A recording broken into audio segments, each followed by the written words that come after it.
उपजों के लिए आपको एमएसपी मिलेगी?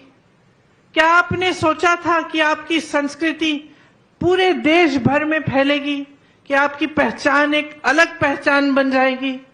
क्या आपने सोचा था कि एक ऐसी सरकार आएगी जो आपको केंद्र सरकार की नीतियों से बचा कर रखेगी? कोविड आया, कोरोना आया, तमाम बेरोजगारी फैली, मुश्किलें आई, लेकिन आपको फिर भी बघेल जी की सरकार ने बचा के रखा। देश भर में जितनी बेरोजगारी आज है 45 सालों में नहीं हुई है, इतनी बढ़ गई है बेरोजगारी। छत्तीसगढ़ वो प्रदेश है जिसमें पूरे देश भर से सबसे कम बेरोजगारी है। आज पलायन बहुत होता था, नौकरियां नहीं मिलती थी प्रदेश में, लोग जाते थे शहरों में, बड़े बड़े शहरों में, अन्य प्रदेशों में रोजगार ढूंढने के लिए। आज आपकी परिस्थिति ये है कि आज खेती किसानी छत्तीसगढ़ में बढ़ रही है। दूसरे प्रदेशों से लोग यहां आ रहे हैं। दिल्ली में मैं कुछ उद्योगपतियों से ऐसे ही मैं मिली, मुझे कह रहे थे कि सुना है कि रायपुर सबसे अच्छी जगह बन गई है बिजनेस करने के लिए, वहां से यहां आ रहे हैं। आपका प्रदेश आज इस जगह खड़ा है जहां आपके आत्मसम्मान को बढ़ाया गया है। देश में आपका मान सम्मान सबसे ऊंचा है, सबसे कम बेरोजगारी है, खेती से अच्छी कमाई हो रही है, सरकार से राहत मिल रही है हर चीज के लिए, चाहे वो गैस का सिलेंडर हो, चाहे महंगाई हो, चाहे बच्चों का इलाज हो। तो आप यहां खड़े हैं। और आपके साथ वाले प्रदेश मध्य प्रदेश, मैं बताती हूं आपको, जानते हैं कितनी घोषणाएं की हैं इन्होंने, इनकी सरकार ने? बताइए कितनी घोषणाएं की होंगी? 100, 1000, कितनी की होंगी? 22,000 घोषणाएं की होंगी। 22,000 घोषणाएं की हैं, और मैं दावे के साथ कह सकती हूं आधी भी पूरी नहीं होंगी। और यहां आपकी सरकार, उपचुनाव में घोषणा हुई कि आपका जिला बनेगा, नतीजे निकलने के 2 दिन बाद, 3 दिन बाद बन गया। जहां 22,000 घोषणाएं इन्होंने की, 220 घोटाले किए हैं। 250, शायद 250 महीनों की या हफ्तों की सरकार है, 220 इन्होंने घोटाले कर डाले, हर चीज में घोटाले। यहां पे आपको जो सरकार मिल रही है वो दिन रात आपके लिए काम कर रही है, और ये मैंने अपने आंखों से देखा है। बघेल जी के साथ मैंने काम किया, उत्तर प्रदेश में प्रभारी थे कांग्रेस पार्टी के, उसके बाद हिमाचल प्रदेश में हमने काम किया, और मैंने देखा कि किस तरह से दिन रात आपके लिए काम हो रहा है। चाहे वो हिमाचल में हो, उत्तर प्रदेश में हो, चिंता आपकी है कि मैं क्या करूंगा, किस तरह से मैं महिलाओं को आगे बढ़ाऊंगा। गर्व से कहते हैं कि दीदी हमारे यहां महिलाएं सबसे ज्यादा सक्षम हैं। आप क्या सोच सकते थे कि जहां पूरा उत्तर भारत जूझ रहा है आवारा पशुओं की समस्या से, आपकी जैसे बहनें सुबह से लेकर शाम तक धूप में पहरेदारी करती हैं अपनी खेतों की, कि आवारा पशु आएगा खेत खा जाएगा, रात को भी नहीं छोड़ते, किसान रात भर बैठे रहते हैं। और ये आज का सिलसिला नहीं है, ये 5-6 सालों से चल रहा है। क्या आप सोच सकते थे कि आपके यहां ये समस्या हल इस तरह होगी कि आप उससे कमा भी जाएंगे, कि गोबर खरीदा जाएगा आपसे, कि गौठान ऐसे बनाए जाएंगे जहां पे महिलाओं को लाखों रुपए का फायदा हो रहा है। पिछली बार मैं यहां आई, महिलाओं से मिली, गौठान के बारे में बात की, क्योंकि एक उन्होंने वो दिखा रहे थे कि किस तरह का गौठान है, किस तरह के काम होते हैं। मैंने पूछा कितना कमाती हो बहन? एक ने कहा 1 लाख, किसी और ने कहा 6 लाख दीदी। तो आप सोच सकते थे कि एक ऐसी इतनी बड़ी समस्या पूरे उत्तर भारत में है, आज भी है, आज भी रो रहे हैं किसान। आपके यहाँ इस तरह से इतनी खूबसूरती से हल हो जाएगी कि इससे आपको रोजगार भी मिलेगा, महिलाएं सक्षम भी बन जाएंगी, गोबर भी बेच पा रही हैं, उससे भी कमा रही हैं और ये समस्या हल हो गई। तो इसके लिए एक सोच की जरूरत होती है और ये कांग्रेस पार्टी की ही सोच है जिसमें से भूपेश बघेल जी उभरे हैं। किसान के बेटे तो हैं, इसका मतलब है आपकी समस्याओं को अच्छी तरह से समझते हैं क्योंकि आपका जीवन जानते हैं, जीवन जिया है उन्होंने। लेकिन ऊपर से एक सोच है हमारी पार्टी की जो महात्मा गांधी जी की सोच थी। क्या सोच थी? कि देश का विकास तब तक पूरा नहीं होगा जब तक ग्रामीण विकास पूरा नहीं होगा, जब तक गरीब से गरीब जनता अपने पैरों पे खड़ी न हो पाए। ये है कांग्रेस पार्टी की सोच। पंचायती राज की जो सोच है जिसके तहत आपको अपनी सत्ता अपने हाथों में दी गई, ये कांग्रेस पार्टी की सोच है। लोकतंत्र की सब समान दृष्टि से सबको देखा जाए, ये कांग्रेस पार्टी की सोच है। और लोकतंत्र जिसमें आपका सबसे बड़ा अधिकार, आपकी सबसे बड़ी शक्ति आपका वोट होता है, एक बहुत बड़ी जिम्मेदारी दी है संविधान ने आपको। ये कांग्रेस पार्टी ने ये नींव डाली इस संविधान में, क्योंकि हमने सत्याग्रह किया और अंग्रेजों से आजादी की लड़ाई लड़ी। और ये आजादी की लड़ाई नेताओं की आजादी के लिए नहीं थी, ये आजादी की लड़ाई जनता की आजादी की लड़ाई थी। वो महापुरुष जो इस देश के लिए शहीद हुए, वो चाहते थे कि यहां बैठे एक एक भाई को, एक एक बहन को सत्ता अपने हाथों में मिले, एक पूरी शक्ति मिले जिससे वो अपने जीवन और अपने भविष्य में बदलाव ला पाए। ये थी और है हमारी कांग्रेस पार्टी की नींव और यही हमारी विचारधारा है। इसीलिए सबसे बड़ा काम क्या किया है हमारी सरकार ने छत्तीसगढ़ में? सबसे बड़ा काम ये किया है कि जो देश की संपत्ति केंद्र की सरकार देश की जनता से छीनी जा रही है, वो प्रदेश की सरकार ने देश की जनता को, प्रदेश की जनता को वापस दी है।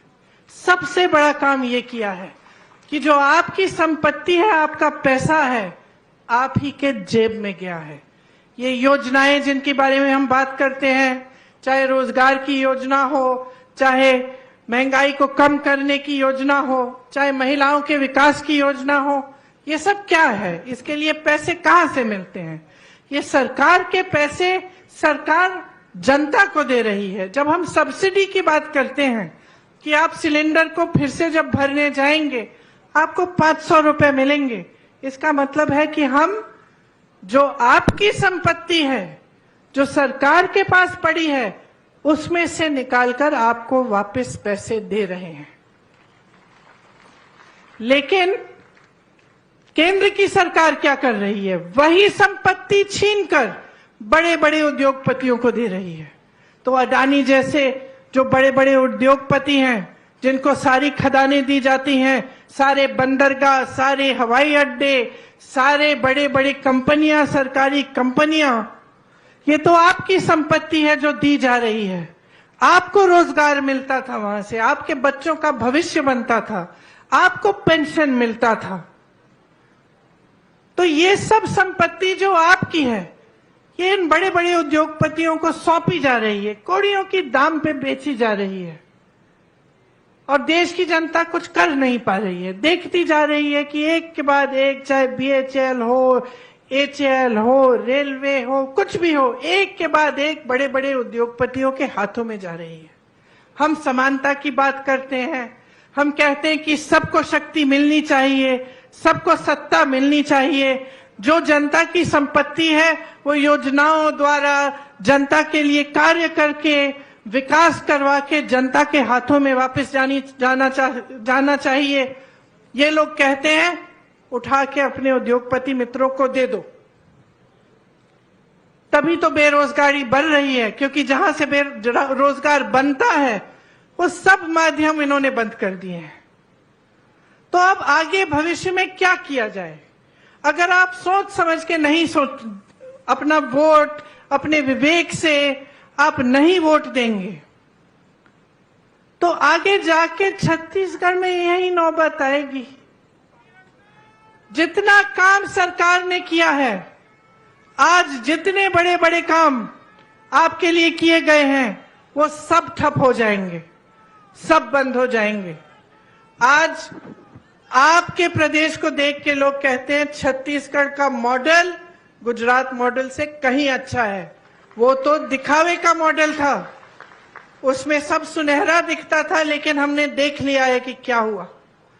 देश में इन्होंने यही मॉडल लागू किया, सारी संपत्ति उठा के अपने बड़े बड़े उद्योगपति मित्रों को दे दिए, बेरोजगारी बढ़ गई, महंगाई बढ़ाई, किसी को राहत नहीं दी। चाहे किसान हो, महंगाई से जूझ रहा है, डीजल पेट्रोल के दाम जूझ रहा है, परेशान है।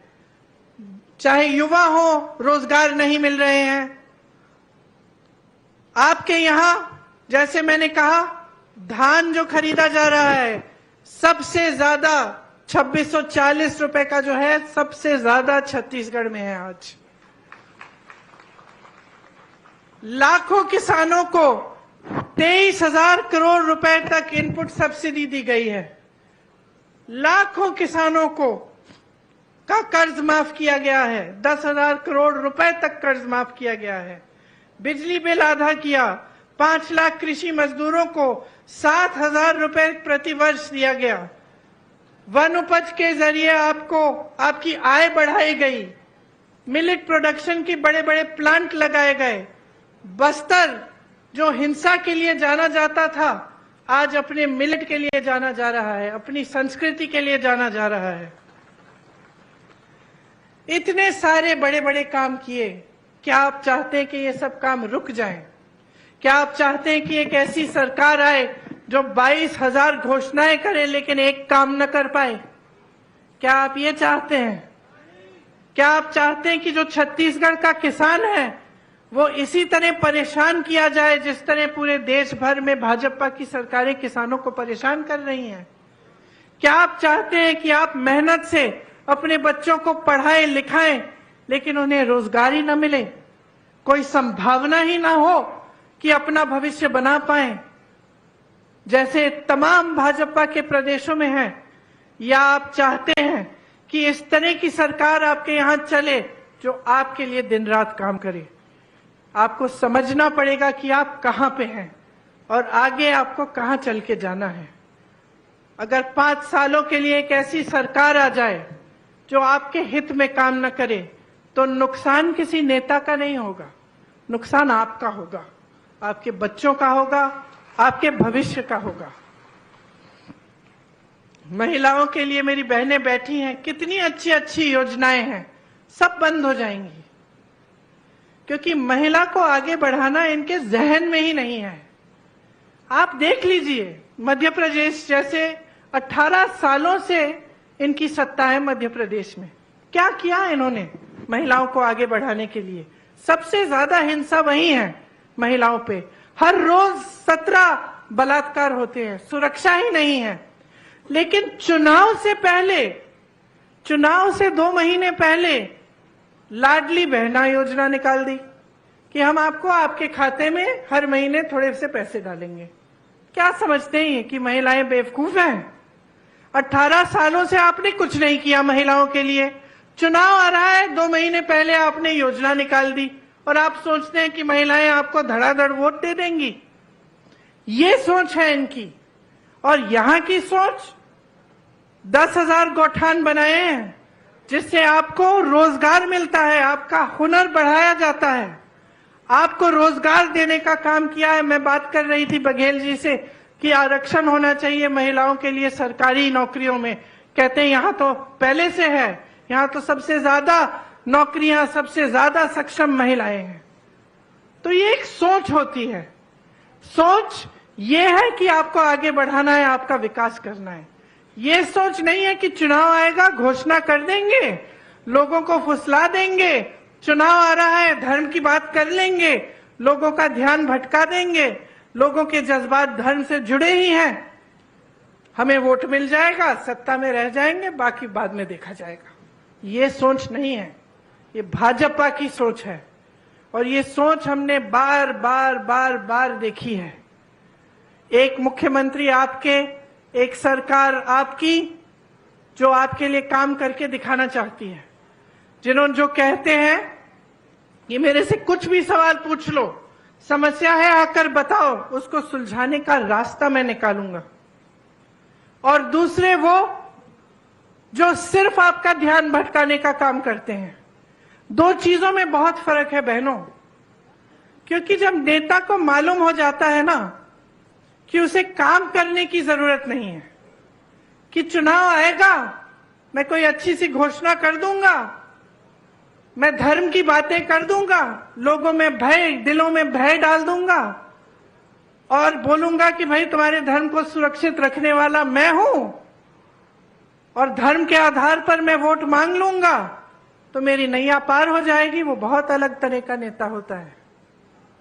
जो नेता समझता है कि अगर मैं काम नहीं करूंगा, अगर मैं जनता के साथ विश्वासघात करूंगा तो दोबारा जनता मुझे वोट नहीं देगी, तो मैं सत्ता में फिर से नहीं आ सकता।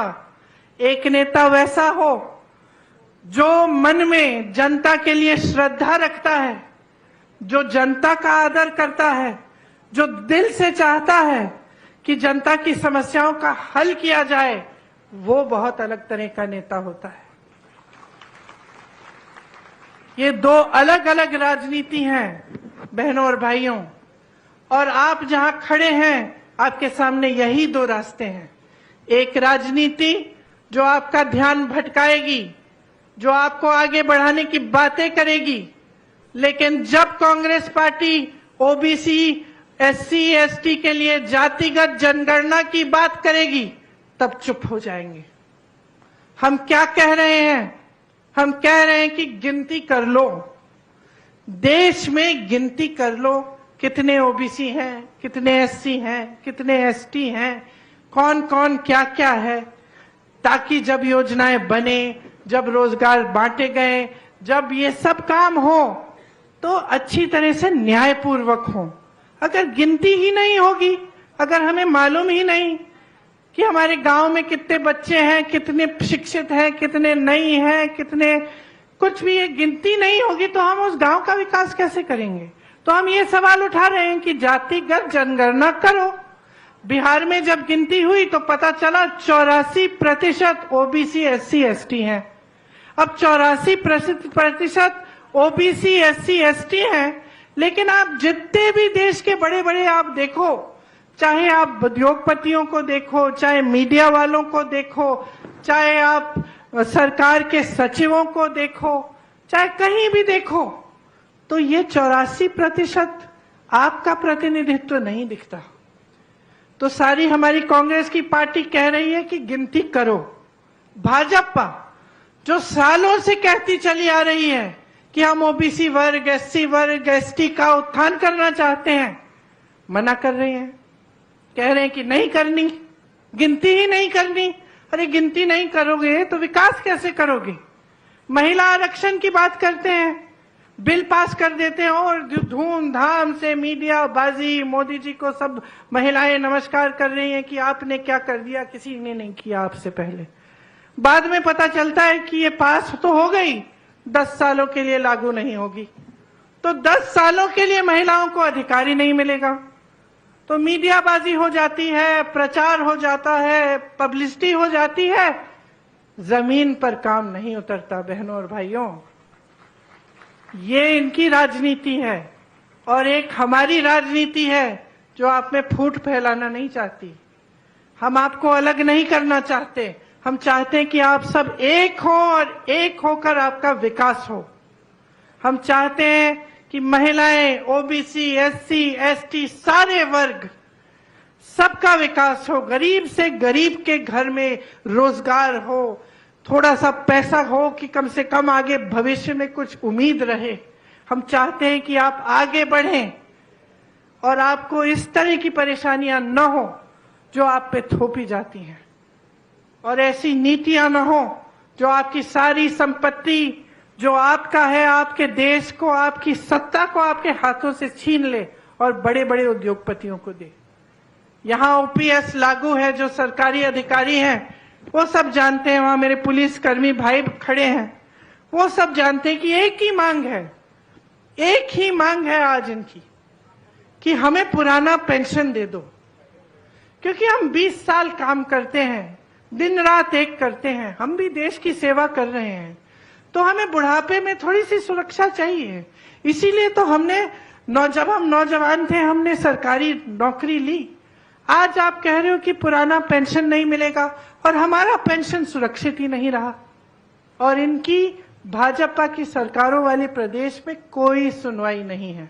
जहां जहां कांग्रेस की सरकार है वहां वहां ओपीएस लागू है। यहां लागू है, राजस्थान में लागू है, हिमाचल प्रदेश में लागू है, कर्नाटका में लागू है। तो बस यही बातें आपको मैं कहना चाहती हूं। आप इस मोड़ पे आ गए हो, कुछ दिनों में वोट डालने जाओगे, तो सोच समझ के अपना वोट डालोगे या धर्म के बहकावे में या किसी की झूठी घोषणाओं के बहकावे में डालोगे, ये आप समझ लो।